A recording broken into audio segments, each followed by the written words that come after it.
ও, বাপের গিরি আছে। আসলে ওরা আমার কথা তুমি ব্যথা পেলে আমাকে ক্ষমা করো ভাই। আমি একটা কথা বলছিলাম, তোমার কাছে কখানা চিঠি আছে এজিদের? 7 8টা, তাহলে দুটো। তাহলে ভাই আমার আমার একটা কথা শোনো, তুমি আমার একখানা চিঠি না, এই জয়নবকে দেবে। এই কথা আসলে বুড়া আমার শুনতে পাই। 3টে চিঠি নিয়েছে আমি, জয়নব সুন্দরীকে বিয়ের প্রস্তাব। কারো চিঠি জয়নবকে ও গো আমি দিব নাই গো, বলবো না। এইভাবেতে আসলি বুড়া ওই আমার পথে পথে যাই গো। আসলি বুড়া বলছে জয়নব সুন্দরী এত সুন্দর মেয়ে, সবাই ওকে বিয়ে করতে চায়। এজিদ বাদশার ছেলে সে বলছে বিয়ে করব, এদিকে আইবুড়ো ছেলে সাদ আকাশ সে বলছে বিয়ে করব, আবার বড় ইমাম ইমামদের গোষ্ঠী তিনিও বলছেন বিয়ে করব। কারো চিঠি দেবো না।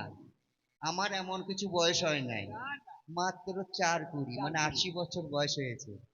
আমি বলবো আমার, যদি হয় তা হয়ে যাবে, আর না হয় তা তখন কথা ঘুরিয়ে দেবো। আসলে বুড়ার মনে হয় না এই কথা যে গাই, জয়নব সুন্দরী দ্বারে গিয়ে ওটাকে জয়নব বিবি তাই গো, বলবো না। ওরে কোথায় আমার জয়নব বসে ওই আমি বলিয়া জানাই গো। ঘরে জয়নব সুন্দরী, কে ডাকছে মনে হচ্ছে আমাকে? জয়নব সুন্দরী তুমি বেরিয়ে এসো। জয়নব? হ্যাঁ এসো।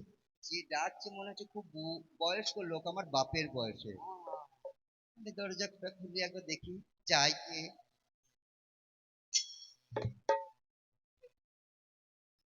চিঠি? ও বাবা, এই মাত্র 1 সপ্তাহ ভালো করে পুজো নাই, আমার স্বামী ছেড়েছে, ইয়ার মধ্যে গোটা দেশে খবর হয়ে গেছে আমার বিয়ের জন্য প্রস্তাব পাঠিয়েছে। পাত্রটা কে গো? ওরে, তবে কিরকম বুদ্ধি পারলো। ও বলেছে আমি আমার, আমার বলতে যে বলছে আমাদের বলতে গিয়ে আমার বেরিয়ে গেছে। ওই জন্য বলে জ্ঞানী লোকরা খুব চালাক লোক হয়, একটা কথাকে আর একটা কথার সঙ্গে নিকাপ দিয়ে ওরা মানিয়ে নিতে পারে। ও আসলে তাহলে কার চিঠি? জিৎ, ভালো ছেলে, লম্বা পাড়া খারাপ, কালো করে ফর্সা করা। ও কাশে, তুমি আমার আব্বা তুলো মানুষ, তোমাকে একটা কথা বলি, ওই খরিদার বান্দির বেটাকে যেয়ে বলবে, সে যদি আমার মুখের সামনে আজ যে এই কথাটা বলতো গো তাই 70 লাথি মারতাম না ওই না তার মুখেতে ভাই গো।